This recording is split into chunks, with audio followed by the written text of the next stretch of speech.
Hello नमस्कार, मेरा नाम है रंजीत कुशवाहा और आज मैं एक नए टॉपिक के साथ आया हूं।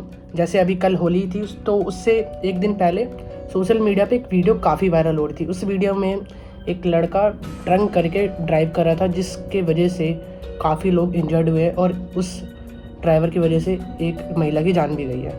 तो बेसिकली अब देखते हैं कि उस वीडियो में आखिर ऐसा क्या था, आखिर में वो क्या पूरी स्टोरी थी, आइए जानते हैं। घर से निजामपुरा वापस आ रहा था बस।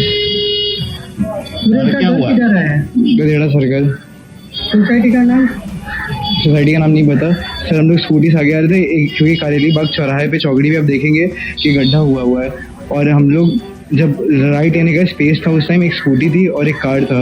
उसके बाद जैसे ही हम लोग अंदर घुसे तो कार छू गई और एयरबैग खुल गया। जैसे ही एयरबैग खुला कुछ आगे का दिखा नहीं और गाड़ी अपने आप ही डीरेल हो गई। कितनी स्पीड में थी गाड़ी? 50 की स्पीड में तो आराम से थे। 7 बंदे थे ही नहीं उस टाइम, एक स्कूटी थी और एक कार थी, बंदे तो वहाँ पे थे ही नहीं। वही तो बात, मुझे कुछ आइडिया नहीं। उसके बाद हम लोग सीधे आगे, कुछ पता ही नहीं चला क्या हुआ। सूरज के घर अपने पार्टी किया था? नहीं कुछ नहीं किया था, सीधे वहाँ से निकला, उसको छोड़ा था। होलिका दहन के लिए हम लोग गए थे। तो आपने दारू किया था? नहीं, कुछ नहीं पिया था मैंने। गांजा कहाँ लिया था? सर मैंने कहीं कुछ नहीं किया था। और क्या सर कितने जन पता है आपको? 8 लोग। सर मुझे अभी जस्ट पता चला है और मुझे कोई आइडिया कल तक भी नहीं था, क्योंकि मुझे से बताया गया था, मुझे पता नहीं था। लेकिन मुझे आज सर ने बताया कि एक लोग की डेथ हो गई है और कुछ लोग इंजर्ड हैं। और ऐसा दुख मनाने का ऐसा कुछ नहीं। सर मैं सबसे पहले उनकी फैमिली से मिलना चाहूँगा, क्योंकि मेरी गलती है। अगर वो चाहेंगे कि जो वो चाहेंगे वही होना चाहिए। अपने पिताजी क्या करते हैं? सर मेरे पिताजी बिजनेसमैन है। कहाँ पे? वो बनारस में ही है। क्या बिजनेस है? हम लोग का नल का बिजनेस है। नल का बिजनेस। और मदर क्या करती है? मदर। ये हादसा बड़ोदरा के करेली बाग एरिया में हुआ और जिसने टक्कर मारी वो लॉ की पढ़ाई भी कर रहा है। वहाँ के एक सीसीटीवी फुटेज में ये भी दिख रहा है कि कैसे उस कार ने अपना कंट्रोल खोकर लोगों को रौंदती चली गई।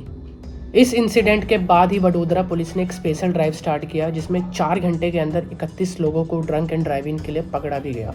सिर्फ होली के दिन ही वडोदरा के SSG हॉस्पिटल में 73 एक्सीडेंट के केसेस भी रिपोर्ट हुए, जिसमें 3 लोगों ने अपनी जान भी गंवा दी। एक्सीडेंट के दौरान उस लड़के ने काफ़ी अजीब अजीब बातें करी। ओम नमः शिवाय, भगवान जी का नाम ले रहा था, किसी लड़की का नाम ले रहा था। जब उससे पुलिस वालों ने या मीडिया वालों ने क्वेश्चंस किए तो उसका कुछ अजीब ही स्टेटमेंट था कि वो बचने के लिए कह रहा था। जरा आप ये क्लिप देखिए।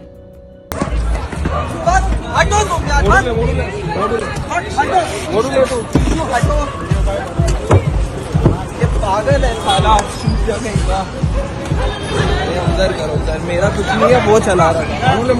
Another round, another round, another round, another round, another round. क्या हुआ? Another round. निकिता, निकिता मेरी अंकल, अंकल, ओम नमः शिवाय, ओम नमः शिवाय, ओम नमः शिवाय। जो 3 जन मर गए तेरी वजह से। पकड़ी रखो।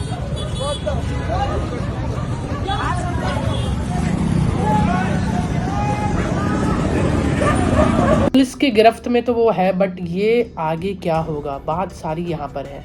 क्योंकि अभी कुछ महीनों पहले ही एक केस आया था एक्सीडेंट का ही। वो काफ़ी रिच क्लास लोग थे, जिसमें कोर्ट की तरफ से ये फैसला था कि उसको 300 लेटर का एसे लिखना है। तो क्या ये कोई बहुत बड़ी सज़ा है ऐसे लिख के देना? अब देखते हैं कि क्या इसके साथ कुछ सरकार करेंगी या इसको भी ऐसे ही ऐसे लिख के जाने देगी।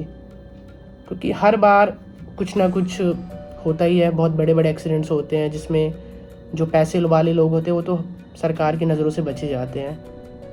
अब बात सारी है कि आगे देखते हैं कि क्या इसके खिलाफ काफ़ी स्ट्रिक्ट एक्शन लिया जाएगा या इसको भी ऐसे ही 300 लेटर का 300 वर्ड्स का ऐसे लिख के जाने दिया जाएगा। जैसा कि आप सभी जानते हैं, हमारे भारत में फेस्टिव के टाइम पे हमेशा कुछ ना कुछ कांड होती है। लोगों को ऐसा लगता है कि त्यौहार का मौसम है तो नशे कर लेते हैं, ये कर लेते हैं, वो कर लेते हैं, पर वो ये नहीं देखते उनके नशों की वजह से सामने वाले को क्या क्या झेलना पड़ता है। अब जैसे होली था तो लोग, होली के दिन तो आए दिन यही होता है कि लोग भांग पी लिया, दारू पी लिया, गांजा पी लिया, पर तुम पी रहे हो तो अपना घर में पियो भाई, अपना घर में रहो। तुम पी के बाहर निकल रहे हो, लोगों को क्या नुकसान पहुंच रहा है वो तुम्हें थोड़ी पता लगेगा, जिसके ऊपर बीतती है उसको ही पता लगता है। तो आप लोगों का क्या सोचना है इस इंसिडेंट के बारे में? क्या ड्रंक एंड ड्राइविंग के लिए सख्त कानून होना चाहिए? आप अपनी राय ज़रूर कमेंट में बताएं। बाकी धन्यवाद, मिलते हैं अगली वीडियो में।